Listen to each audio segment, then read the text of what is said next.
다음은 임대시. 이제 투자자분들한테 해당되는 얘기죠. 임차인은 사업자입니다. 임차인은 회사를 상대로 임대를 놓습니다. 뭐 개인, 뭐 혹은 뭐 사회 초년생, 뭐 원룸 오피스텔이 아니기 때문에 이제 기업, 업체를 상대로 이제 임대를 놓는 거죠. 장기 임대가 가능합니다. 보통 업체, 아마 스타트업 뭐 기업, 이제 1인 기업, 소규모 기업 같은 경우는 금방 이제 변동이 될 수가 있으나 그게 아닌 이제 뭐 중견 업체가 되겠죠. 중소기업에서. 그런 업체들은 보통 한 곳에 자리 잡으면 좀 뭐 보통 5년 이상은 간다고 봐야 돼요. 회사를 자주 옮기는 거, 회사 이미지 자체도 별로 안 좋을 뿐더러 회사가 만약에 정말 뭐 단기간 내에 쑥쑥 성장해서 어마어마한 성과를 이뤄서 뭐 어디에 좋은 위치, 좋은 곳에 뭐 사옥을 사서 간다든가 이건 뭐 좀 다른 얘기겠죠. 하지만 그런 경우가 제외하고 임대로 들어와서 이제 사용하는 경우는 보통 이제 뭐 대기업 연구시설이나 뭐 프로젝트 팀 같은 경우는 뭐 단기로도 사용을 하지만 일반적으로 기업이 사용하는 경우는 장기로 이제 많이 씁니다. 뭐 5년 계약을 하고 2년 단위로 뭐 그 임대료를 조정한다라는 뭐 특약을 걸어놓기도 하고요. 보통 뭐 5년, 10년 그 이상 있기도 합니다. 그래서 장기 임대가 가능하다는 거는 임대인한테는 뭐 공실 위험에 대한 부담이 줄을 수 있기 때문에 굉장히 좋은 긍정적인 부분이죠. 그리고 월세 연체 위험이 적습니다.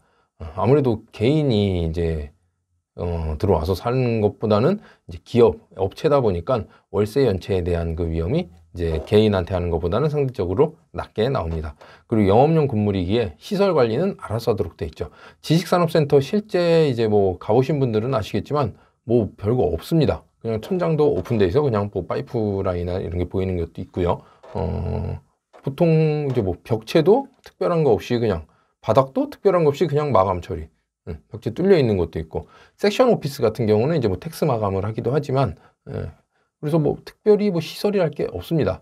뭐 아파트 뭐 원룸 주택 오피스텔 같은 경우는 뭐 도배 뭐 장판 뭐 옵션은 뭐 옵션 어떤 거 뭐 에어컨 냉장고 뭐 이런 게 있으면 고장 날 때마다 뭐 아니면 임차인이 바뀔 때마다 신경을 써야 되겠지만 영업용 건물은 정말 아무것도 없습니다. 처음부터 아무것도 없기에 그냥 들어오는 사람이 알아서 인테리어 하는 거고 나갈 때 뭐 인테리어가 괜찮으면은 뭐 협의를 해서 그냥 나갈 수도 있는 거고 아니면 초기 상태 원상복구가 원칙이기 때문에 다시 알아서 원상복구 해놓고 이제 다음 사람으로 교체가 되는 거죠.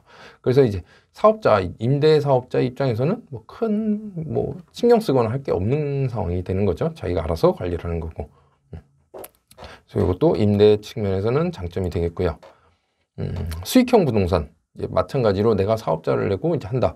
수익형 부동산 중에서는 아마 지식산업센터가 위와 같은 요인으로 일단 월 임대소득을 안정적으로 받을 수 있다라는 것도 있지만 수익률이 일단 대체적으로 높게 돼 있습니다. 지식산업센터가 아마 비교해 보시면은 서울 시내 보통 3%대, 3.5% 정도면 이제 웬만하면 잘 나오는 편이죠. 그리고 강남이나 이쪽 같은 경우는 아예 3% 언저리, 뭐 2점 후반대도 있고요. 3% 넘으면 3.1, 3.2 정도면 잘 나온다 하는 것들도 있을 겁니다. 하지만 뭐 경기권 가면 뭐 3.5, 4 이렇게 나오기도 하는데 서울 지식산업센터는 4.5 정도로 형성돼 있고요. 그리고 경기권은 아직 여전히 5, 6, 7%대까지도 현재 나오는 곳이 아직 있습니다.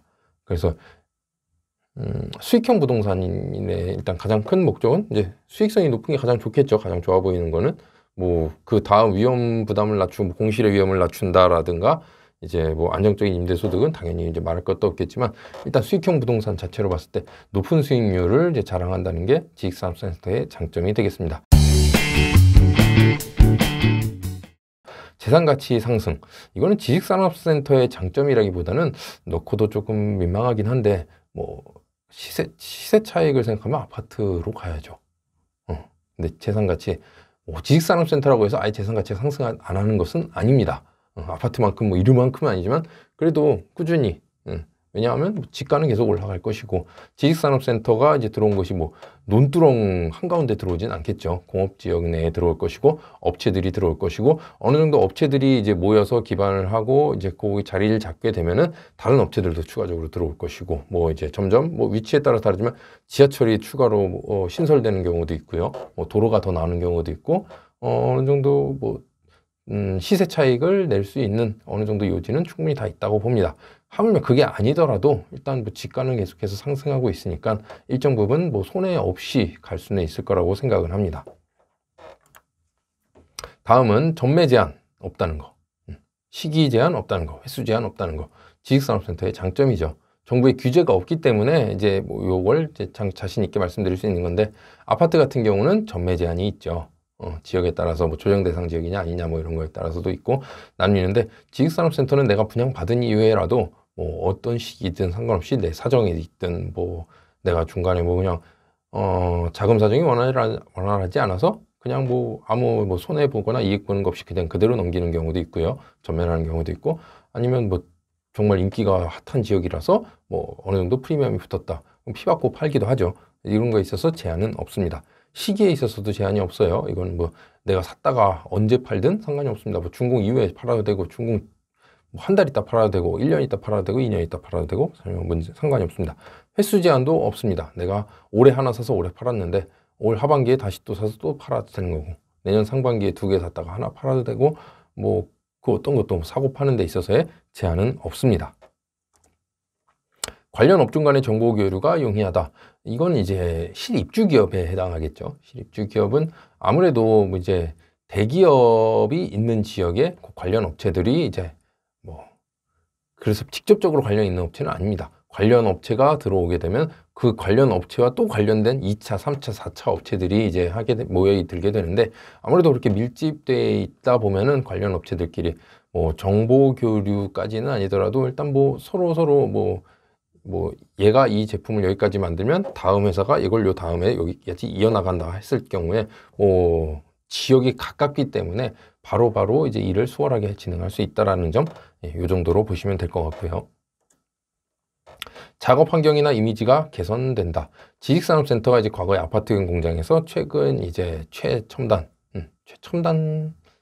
최첨단까지는 아닌 것 같은데, 일단 뭐 최신식 건물로 이제 디자인된 멋진 빌딩 형태의 건물로 들어오다 보니까 작업 환경이 많이 개선됐죠.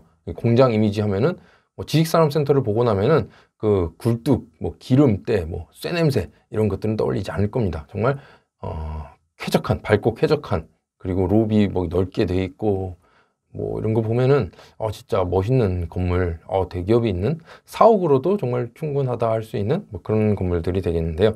이미지가 많이 개선됐죠. 그래서 지식산업센터는 이제 예전과 다르게 요즘 지식산업센터는 뭐 위치라든가 교통편도 다 굉장히 좋은 곳에 들어서기 때문에 직원 확보도 용이하다는 것이 장점입니다.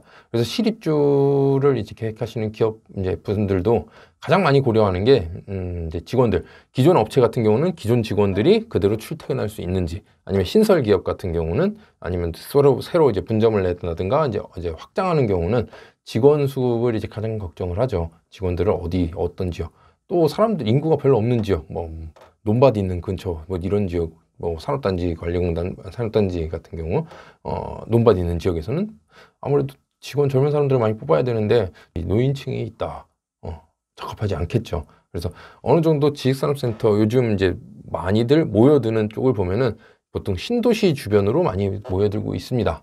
그러다 보니까 직원 확보가 용이하다는 점, 이런 것이 이제 지식산업센터의 장점이 되겠습니다.